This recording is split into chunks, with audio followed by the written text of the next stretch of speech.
Hello everybody, AJ Ryzik here, and today I am going to demonstrate how to install Linux Mint 18.1. And actually what I'm going to show you here, it can be used for a host of other Linux distributions. Pretty much if you can install this, you will be able to install Manjaro, Ubuntu, Zorn, tons and tons of other Linux distributions. There's a few out there that a little more difficult, but really what I'm going to show you here, you can use what you learn here and apply it to lots of other Linux distributions. Now we are in Windows 10, and the reason that we are on a Windows computer right now is so that I'm figuring most people this is where you're going to be starting from. This will allow me to demonstrate what do you need to do if you're a Windows user, you're migrating to Linux Mint, or you want to give it a try, that sort of thing. This is probably where you're going to be starting. So let's get this show rolling. You can see that in Google Chrome, I have the Linux Mint homepage open, and you can just open your browser and type in a search for Linux Mint. You'll find the Linux Mint homepage. And if you go to downloads, we'll go to where it says Linux Mint 18.1. And it lists various links there: Cinnamon, Mate Desktop, the XFCE Desktop, the KDE Desktop. Now, the most popular version of Linux Mint is the Cinnamon Desktop, so we're going to do that one. And you can see you get an option 32-bit or 64-bit. Now, if you're not familiar with the two, if you're running 4 gigabytes or less of RAM, then this 32-bit version, you can go and run the 32-bit version. It'll be a little lighter on the resources. If you have 4 gigabytes or more of RAM, you definitely want to run the 64-bit, because 32-bit is not capable of handling more than 4 gigabytes of RAM. It'll run, but you won't be able to utilize all that memory.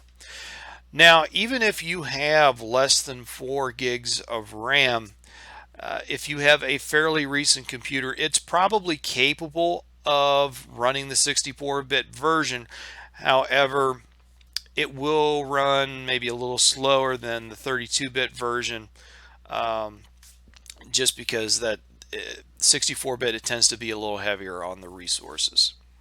But most computers, especially ones that have been made in the past few years, they're going to be able to run the 64-bit version. Anyway, 64-bit, that's what we're going to download and install. So you can just click on that and pick a download link that's fairly, I don't know if you want to call it fairly close or closest to your home, whatever. So pick a download link, click on that, and you want to find, and you can see they've got a lot of download links on this particular page, so it's just something to watch out for when you go to download. So you can go, click on this one here, and then boom, you'll get the pop-up of downloading. Oh, and you can see I accidentally clicked on the 32-bit version on that menu. Anyway, like I said, the installation is the same whether you're downloading 32-bit or 64-bit. Anyway, so go and download and save. I've already done it just to save time, so we really don't need that anymore. But I just wanted to show you how to get there and all that kind of stuff. So let me drag over my file manager here, and if you scroll down here, you can see where I have downloaded Linux Mint 18.1, the Cinnamon Desktop 64-bit version.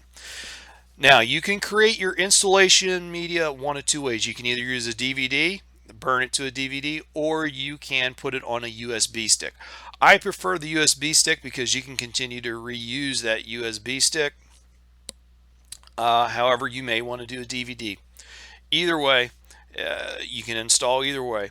Obviously, if you do not have a DVD drive on the computer you want to install to, that may create a problem. So anyway, I'll kind of give you a quick rundown of both methods. If you want to do a DVD, you just take the file that you've just downloaded and right-click on it, and you can see where it says burn disk image. We're going to click on that, and you get a little pop-up that says disk image, blah blah blah. Yeah, don't need to change that. That's my disk burning device. Yeah, I don't need to change that. Pop a DVD in, and then just click the burn button, and just let it do its thing. Nothing to it. Now, if you're going to do the USB method, a little more involved. Not a lot though. You're going to need to download a disk utility for creating your installation media on the USB. Now, I use one called Win32 Disk Imager, and that's what I've got right here. I will provide down in the description a download link to get Win32 Disk Imager. Um, Simply download it, and when the file downloads, double click, it'll install on Windows, and boom, this thing's ready to go. It's really easy to use too. When you open up the application, you can see where it says device. That's my USB device. And then right in here, we're going to put the name of our file, which is that Linux Mint 18.1 Cinnamon. But before we get into that, I'm kind of getting ahead of myself a little bit. You do need to format the USB stick. It may or may not already be formatted, but just in case it's not, you can go ahead and we'll reformat it again. So if you look on your menu here, in my case, the USB is location J. So right here, if you go and right click on J, and you'll find something that says format. Click on format, and you'll get this little pop-up. It'll tell you the capacity. File system, you want that to be FAT32. It should pop up as the default, but if it doesn't, because there's other options, you want FAT32. Don't need to change allocation unit size or anything else, and you just click the start button. Let it do its thing, and you'll be done. I've already formatted, so I really don't need to go through that. But that's how you do it. It's real easy to do. So anyway, after your USB is formatted, you can add this Linux Mint file to the USB using the disk imager. So we're just going to go and search out that file. Click the little file folder button, and when this dialog box pops up, you can see right down here where it says, and this is the file types, where it says disk images. You need to go down to where it shows this period surrounded by 2 asterisks, and then just go to the folder wherever you have that that file saved. So in my case, let's see, let me find it here. I got a couple drives on my my computer, so I got to do a little looking here. There it is. So Linux Mint 18.1 Cinnamon 64-bit. We're going to open that.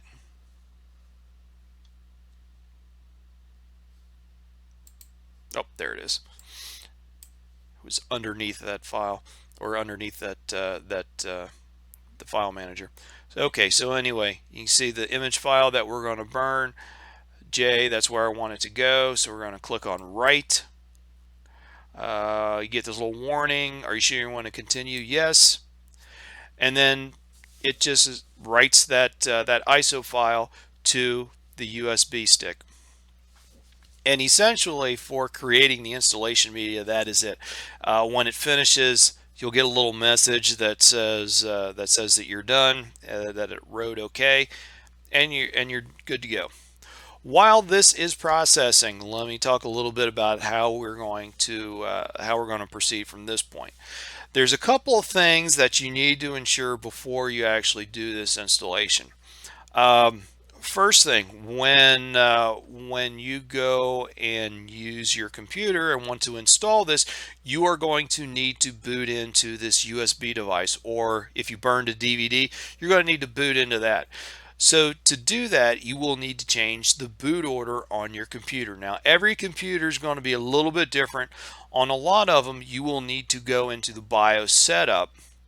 And what that is, when you first turn on your computer, you will see at the bottom of your computer something that says maybe to go into setup, hit F12, F10, F9, something of that sort.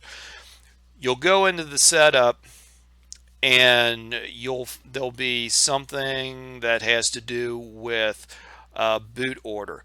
It, and you want to make sure that the DVD or the USB, that is number one in your boot order, and then you'll want to save those changes if you have to make changes. The other thing that you need to watch out for is known as UEFI, and it's something that's been installed or been part of computers built in the past few years, and it was intended to be a safety measure.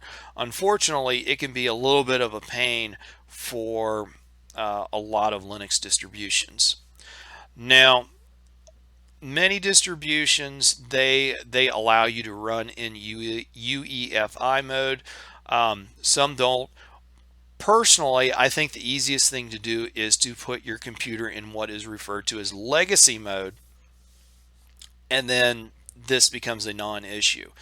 So once again, going into that BIOS setup, hitting the F12, F9, whatever it is when the computer first boots up, probably listed under security, it'll say something to the effect of using UEFI mode or using legacy mode. We want to use legacy mode, save those changes, and then reboot the computer system. Unfortunately, since there are so many variations on that same theme, I really can't show that to you. I think just about every BIOS out there is different, so it would be impossible to show you all the different options on that. Now, if you're wanting to go the UEFI mode, I will leave a link down below to some documentation on setting things up to run UEFI. Um, it does theoretically give you faster boot times, but I have found that the difference between UEFI and legacy is so insignificant in boot times. I just stick with legacy. Just my personal preference. So anyway, you got to get that stuff done first, and then you can reboot the computer, and then you will be able to install with either the DVD or USB, whatever it is that you created.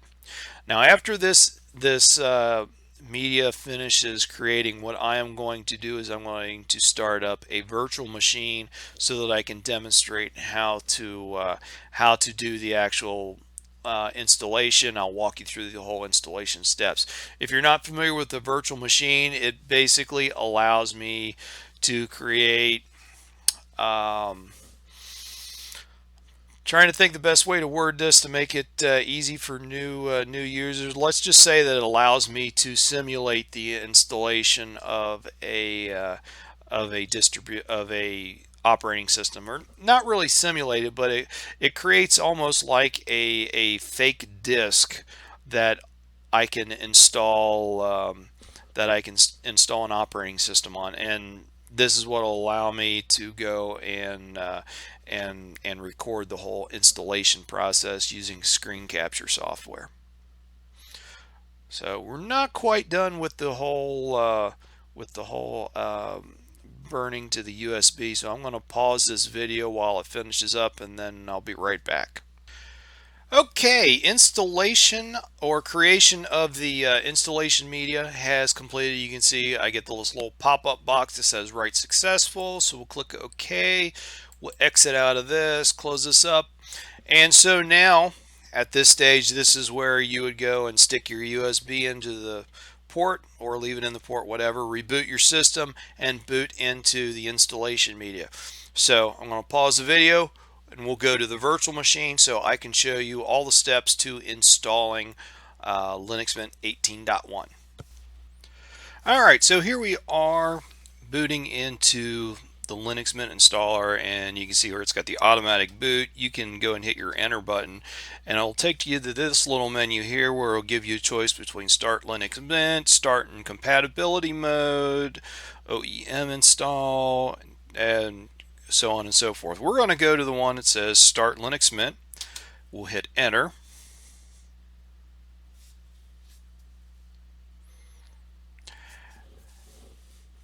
And just a heads up, when you're running a virtual machine like this, it does lag sometimes. So when installing on your system, it will probably go faster than what's happening right here. But using the virtual machine, it allows me to record this video, and you can see the whole process. Okay, so here we are. And we've booted into the Linux Mint installer, and you can just go and double click right here where it says install Linux Mint. You could also go down to the menu and search for the installer, but it's right here on the desktop. Might as well just double click it.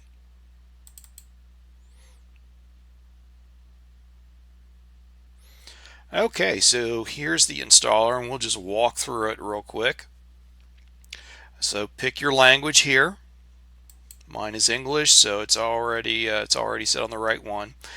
Install third-party software for graphics and Wi-Fi hardware, flash, MP3, other media.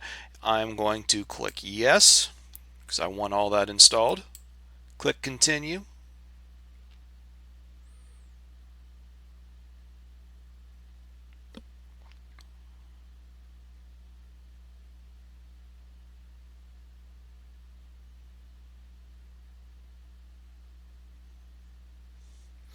Okay, and right here it says the computer currently has no detected operating systems. What would you like to do? Erase disk and install Linux Mint. Encrypt the new Linux Mint installation for security. Use LVM or something else. Probably the majority of you, at least if you are a new Linux user, will probably use this option right here, erase disk and install Linux Mint. Now, if you are installing this on a system that already has Windows installed, you will actually see another option, and it'll say something to the effect of, we've detected that, we'll say Windows 7 is on your system. Would you like to install this alongside of Windows 7? And you can select that if you like, and then it will set up a dual boot system for you. And then when you turn on your computer, you will be given the option: do you want to boot into Linux Mint, or do you want to boot into Linux? Do you want to boot into Linux Mint, or do you want to boot into Windows? So, like I said, most people will probably take this option right here: erase disk and install Linux Mint. Down here where it says something else, if you want to create your own disk partitions and go that route, this is the option that you would take. Now, obviously that's something a little more advanced than what we're doing here. However, I have a couple videos that I've done in the past showing some different like partition schemes and that, and I will leave a link down in the video description so that if you're interested in creating your own, say, home partition and that sort of thing, you can do that. Just go to that link and watch that video, and if you can go through the regular install process I'm going to show here, and you watch that video, you should have no problem going through the something else category. So anyway, here we go. We got our option. We're going to go to install now. And yes, we want to continue.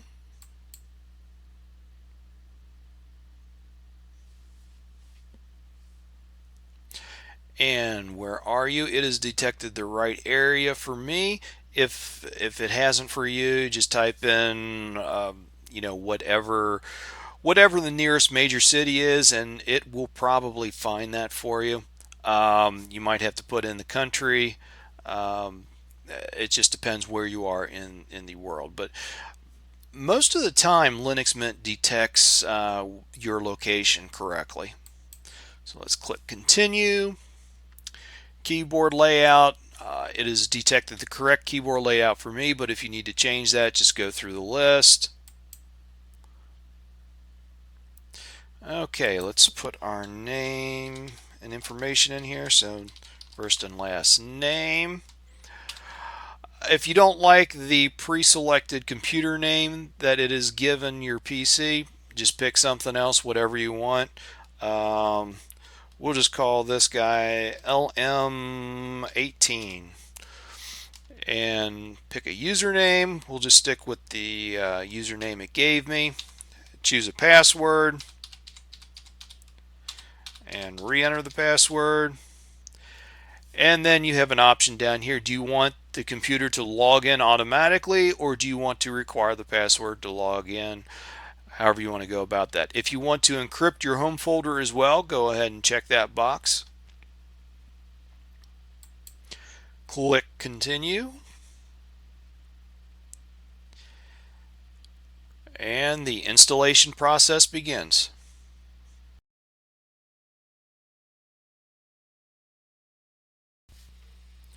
All right, installation has finished, and you'll see you get this little pop-up message here. Installation has finished. You can continue testing Linux Mint now, but until you restart the computer, any changes you make or documents you save will not be preserved.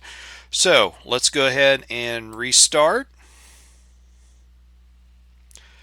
And at this point, whether you're using CD or USB, you're going to take that out. You see you get this message, please remove the installation media, and press enter.